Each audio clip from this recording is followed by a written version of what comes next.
तीन बेटियां एक ससुराल में।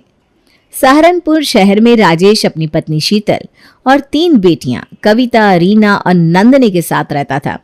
उसकी बड़ी बेटी कविता बहुत ही पारिवारिक और जिम्मेदार लड़की होती है और घर पर रहकर अपनी माँ का काम में हाथ भी बटाती है। लेकिन उसी के उलट उसकी सबसे छोटी बेटी बहुत ही तेज और चंचल स्वभाव की थी, जो कि भी कॉलेज में पढ़ाई कर रही थी, और रीना एक स्कूल में टीचर होती है। सुनिए जी, मैं बहुत दिन से सोच रही हूँ कि आपसे कहूँ।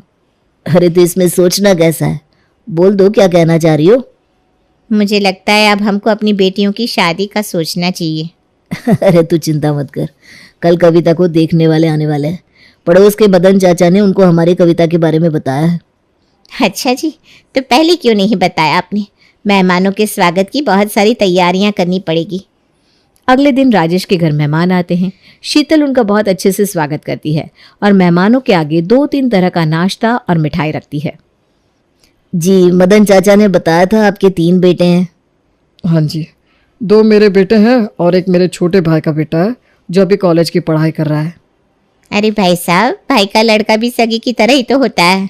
जी जी, बिल्कुल सही कहा आपने बहन जी। हमारी भी 3 बेटियां हैं, जिसमें सबसे बड़ी कविता है, जिसके रिश्ते के लिए आप लोग आए हैं।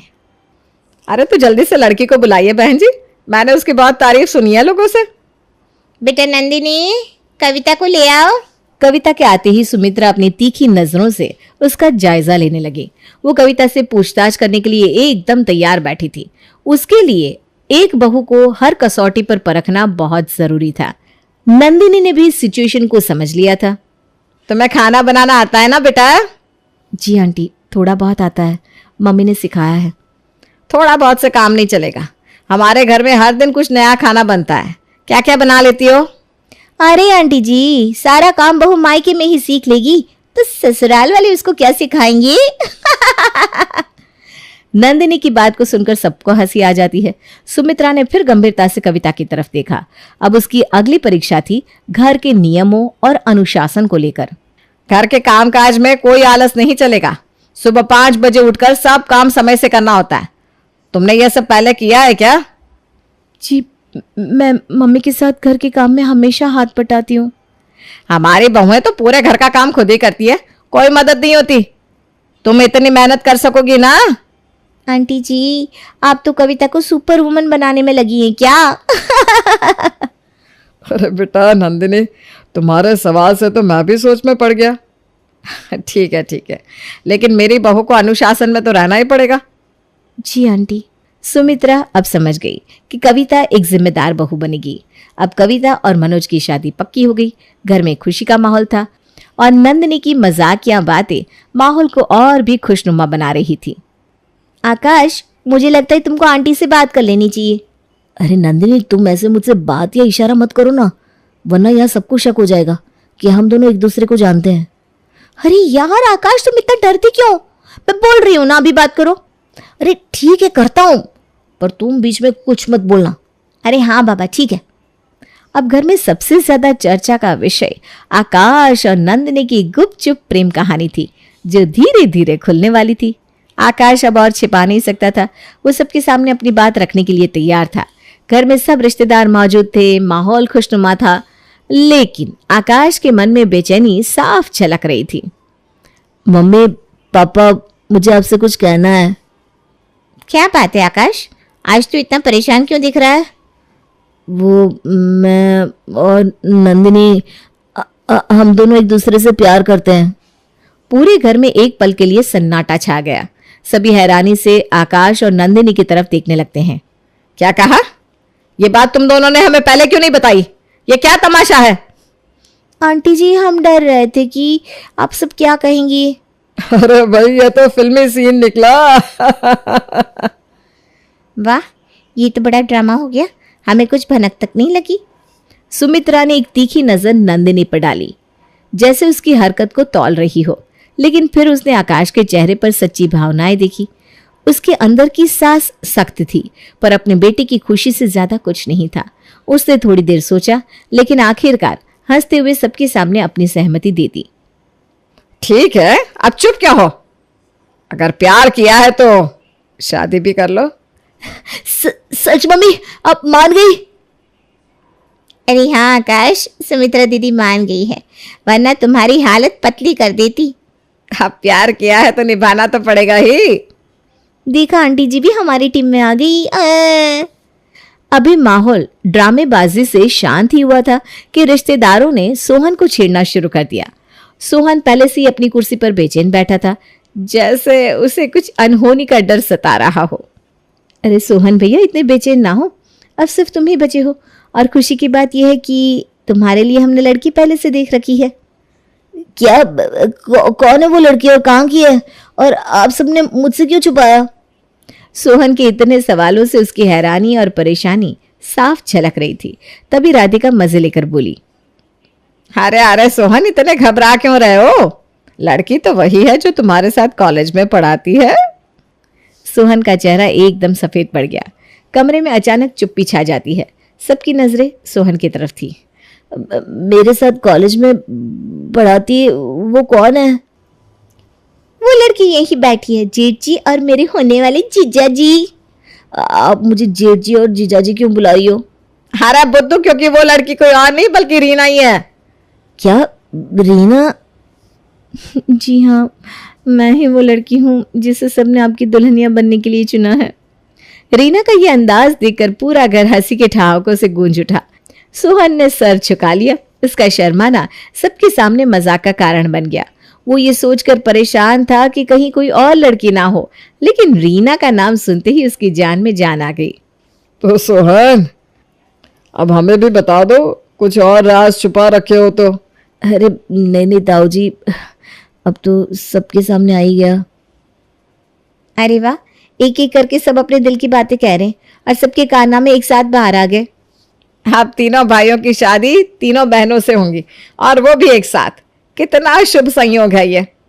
सुमित्रा की बात सुनकर सभी ने ताली बजाई और खुशी से शादी की तारीख तय कर ली। तीनों बेटियों की शादी की तैयारियां पूरे जोरों शोरों पर थी और नंदिनी की शरारतें इस खुशी में चार चांद लगा रही थी। कुछ दिन बाद धूमधाम से शादी हो जाती है और तीनों बहुएं अपने ससुराल आ जाती हैं। कविता, रीना और नंदिनी, आज से तुम इस घर को अपना घर समझना। जी माँ जी, शादी के बाद ससुराल ही तो लड़की का घर होता है। जी बिल्कुल मम्मी जी, आज से ये घर हमारे लिए मायके से बढ़कर है। जी आंटी जी, मैं इसको आज से अपना ही घर समझूंगी। सुनो नंदिनी, तुम अब इस घर की बहू हो, इसलिए अब हमको आंटी मत कहना। हाँ नंदिनी दीदी सही बोल रही है, तुम हमें माँ या मम्मी कह सकती हो। अब सुमित्रा और राधिका मिलकर तीनों बहुओं को अपने घर के रीति रिवाज, नियम और अनुशासन में कैसे रहना है ये सब समझा रही थी। लेकिन तभी नंदिनी को वहां खड़े खड़े आंख लग जाती है। देखो इस लड़की को, इसमें बिल्कुल भी शर्म नाम की चीज नहीं है। नंदिनी, नंदिनी। जी माँ जी, समझ गई। क्या समझ गई? जो आपने अभी बताया। लेकिन तुम तो सो रही थी, फिर कैसे समझ गई? नहीं मम्मी, मैं माँ जी की बातों को बहुत ध्यान से सुन रही थी। सुमित्रा नंदिनी के चंचल स्वभाव से वाकिफ थी, इसलिए वो बात को टालकर सबको समझा बुझाकर बात खत्म करती है। अगली सुबह कविता और रीना जल्दी जल्दी उठकर अपने काम में लग जाते हैं। तभी किचन में कविता रीना से पूछती है, अरे रीना, ये नंदिनी कहाँ है? सुबह से दिखाई नहीं दी। मुझे लगता है दीदी वो अभी उठी भी नहीं होगी। अरे तो उसे जल्दी उठा देना, किसी ने देख लिया तो उसे सोते हुए। उसके साथ हमारी भी खटिया खड़ी हो जाएगी। तभी अचानक राधिका किचन में आ जाती है। अरे कविता बेटा, नाश्ता तैयार हो गया क्या? जी माँ जी, बस 5 मिनट में हो जाएगा। अच्छा ठीक है। अरे रीना, ये नंदिनी कहाँ है? वो मम्मी जी अभी यहीं थी, अब शायद कहीं दूसरा काम करने लगी होगी। जब वो आ जाए तो उसे मेरे पास भेज देना। जी मम्मी जी, भेज दूंगी। अब कविता तुरंत रीना को नंदिनी को जगाने भेजती है। रीना दौड़ते हुए नंदिनी के कमरे में जाती है, लेकिन वो तो मजे से बिस्तर पर पड़ी सो रही होती है। नंदिनी, अरे नंदिनी जल्दी उठ, वरना आज तेरी वजह से हम सब फंस जाएंगे। अरे यार क्या है दीदी, सोने दो ना, कितनी मस्त नींद आ रही है। तभी राधिका पीछे से आकर एक मग पानी नंदिनी के मुंह पर फेंकती है और नंदिनी हड़बड़ाकर उठ बैठती है। अपने सामने राधिका को खड़े देखकर वो घबरा जाती है। नंदिनी, ये क्या बचपना है? तुम्हारी ये हरकत अगर सुमित्रा दीदी देख लेती तो आज तुम्हारे साथ हम तीनों की भी क्लास लग जाती। सॉरी मम्मी जी, आगे से ऐसा नहीं होगा। जल्दी से 10 मिनट में तैयार होकर किचन में आ जाना, वरना तुम्हारी खैर नहीं, समझी? जी मम्मी जी, अभी आती हूँ। अब जैसे तैसे सुबह का नाश्ता नंदिनी अपनी बहनों के साथ मिलकर सबको करवाती है। उसके बाद सुमित्रा सबको बोलने लगती है। बहुओं, तुम सबने अच्छा नाश्ता बनाया था, लेकिन आज नाश्ता पूरे 15 मिनट लेट हुआ है। अरे जाने दो ना दीदी, ये सब अभी नहीं है, इसलिए इनको ये सब नहीं पता। नहीं राधिका, अगर अभी से इनको अनुशासन में नहीं रखा गया तो ये सब अपने मन का करने लगेंगी, इसलिए इनको ये बताना बहुत जरूरी है। जी दीदी। सुमित्रा तीनों को उठने, खाने और सारे काम करने का समय बता देती है। कविता और रीना दोनों अच्छे से ये बात समझ जाते हैं, लेकिन नंदिनी इसको सीरियसली नहीं लेती और अपने हिसाब से ही काम करती है। तभी एक दिन, कविता, रीना, मुझे पता है तुम दोनों समझदार हो, घर के नियमों का पालन करती हो, ऐसे ही अच्छे से घर संभालो। जी माँ जी, हम कोशिश कर रहे हैं कि सब कुछ ठीक रहे। हाँ मम्मी जी, आप जैसा कहेंगी हम वैसा ही करेंगे। लेकिन मम्मी जी, मेरी तो ये आदत है, अगर कोई गलत बात करे तो मैं उसका विरोध करती हूँ, और वो करूंगी भी। गलत? मेरे घर में कोई गलत बात नहीं होती, समझी नंदिनी? अगर बहुएं इंसानों की तरह नहीं मशीनों की तरह काम करे तो ये तो गलत ही है ना। नंदिनी, तुझे बड़ों से बात करने की तमीज है कि नहीं? माँ जी, इसे माफ़ कर दीजिए, इसे पता नहीं कैसे बोला जाता है, मैं इसे समझा दूंगी। ठीक से समझा देना, अगली बार मैं ये बर्दाश्त नहीं करूंगी, समझ लेना तुम तीनों। कविता और रीना अब नंदिनी को बहुत समझाते हैं, लेकिन उसको कुछ समझ में नहीं आता। वो दिखावे के लिए उन दोनों को हाँ हाँ कर देती है, लेकिन मन ही मन वो इस अनुशासन भरे नियमों से तंग आ चुकी थी। पता नहीं ये माँ जी अपने आप को क्या समझती हैं। बहुएं क्या मशीन होती है जो दिन भर काम में लगी रहे, ऊपर से इनके नियम और अनुशासन। I hate this. अब मुझे ये सब बदलना पड़ेगा। हर बार जब सुमित्रा या राधिका कोई ऐसा नियम बनाती जो बहुओं के लिए ठीक ना हो, कविता और रीना तो चुपचाप उसे मान लेती थी, लेकिन नंदिनी अपनी आवाज उठाने से पीछे नहीं हटती थी। उसे लगता था कि अपने आत्मसम्मान के लिए खड़ा होना जरूरी है। नंदिनी बेटा, घर के नियमों का पालन करना जरूरी है। तुम ये हर बात में दखल दोगी तो सब नाराज हो जाएंगे ना। मम्मी जी, अगर बात सही हो तो मैं मान लूंगी, लेकिन गलत बातों पर चुप नहीं रह सकती मैं। अरे नंदिनी पागल, ऐसे तो पूरा घर तुमसे नाराज हो जाएगा। हाँ नंदिनी, हमें यहाँ शांति बनाए रखनी है, वरना हर दिन घर में किसी न किसी बात पर लड़ाई होती रहेगी। लड़ाई से डरने की कोई जरूरत नहीं है, कभी कभी अपनी बात रखने के लिए लड़ना जरूरी होता है। नंदिनी, इस घर में सुमित्रा दीदी के बनाए हुए अनुशासन से ही काम करना होगा, समझी? अब धीरे धीरे सुमित्रा के कड़े अनुशासन और नियमों का असर और बढ़ने लगा। सुमित्रा चाहती थी कि हर चीज उसके हिसाब से हो, जो बहुओं के लिए मुश्किलें खड़ी करने वाला था। सुनो तुम तीनों, सुबह उठने का टाइम 5 बजे है, अगर देर हुई तो समझ लो मेरा गुस्सा देखना पड़ेगा। मम्मी जी, हम इंसान है या मशीन? इतनी जल्दी उठकर कैसे काम करेंगे? माँ जी, हम कोशिश कर रहे हैं, लेकिन हर दिन ये सख्ती मुश्किल है। बहुएं घर का काम करने के लिए होती हैं, आराम करने के लिए नहीं आई यहां। पर हम काम से भाग नहीं रहे मम्मी जी, लेकिन इतने कड़े नियम। हाँ भाई सुमित्रा, थोड़ा नरम रहो, बहुओं को भी सांस लेने दो। अब जैसे जैसे समय बीतता गया, सुमित्रा की सख्ती और बढ़ती गई। बहुओं की एक छोटी गलती भी बड़ा मुद्दा बन जाती थी। एक दिन नाश्ता थोड़ी देर से बना और सुमित्रा ने फिर अपना गुस्सा दिखाया। ये क्या, नाश्ता अभी तक नहीं बना? तुम्हारे मायके में क्या ऐसे ही आलस करते थे तुम सब? माँ जी, गैस में थोड़ी दिक्कत थी ना, इसलिए देर हो गई। बहाने मत बनाओ, मैं सब समझती हूँ, मेरे घर में ये चाल नहीं चलेगी। हम दिन रात काम कर रहे हैं, फिर भी इनको नजर में नहीं आता। अरे मम्मी जी, आप थोड़ा आराम कर लीजिए, गुस्सा कम हो जाएगा।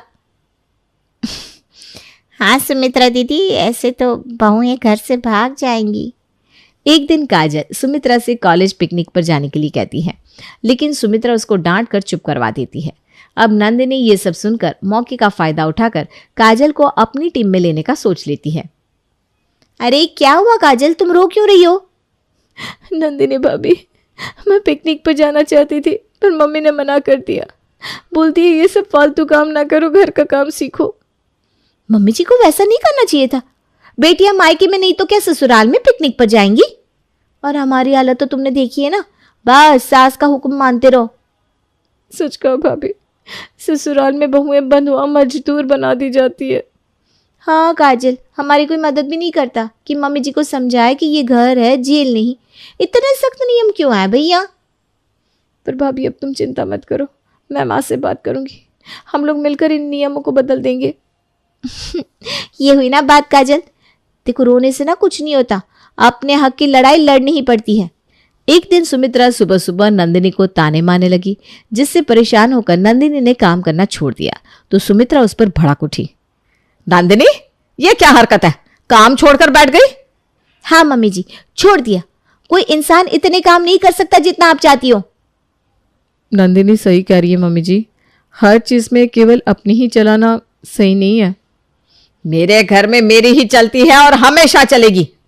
माँ जी, अगर आप अपनी बात हमें प्यार से समझाएंगे तो हम भी हर काम कर लेंगे, लेकिन चिल्लाने से काम गलत हो जाता है। दीदी, थोड़ा सोच समझ कर चलो ना, बहुओं को दबाकर रखने से कुछ नहीं होगा। सुमित्रा की सख्ती से तंग आकर एक दिन काजल और नंदिनी ने आपस में बात की। उन्होंने मिलकर फैसला किया कि अब कैसे सुमित्रा का सामना करना है। नंदिनी, तुमने आज फिर मेरे बनाए नियम तोड़े। मैं अब तुमको नहीं छोड़ूंगी। माँ, तुम क्या नियम करती हो? नियम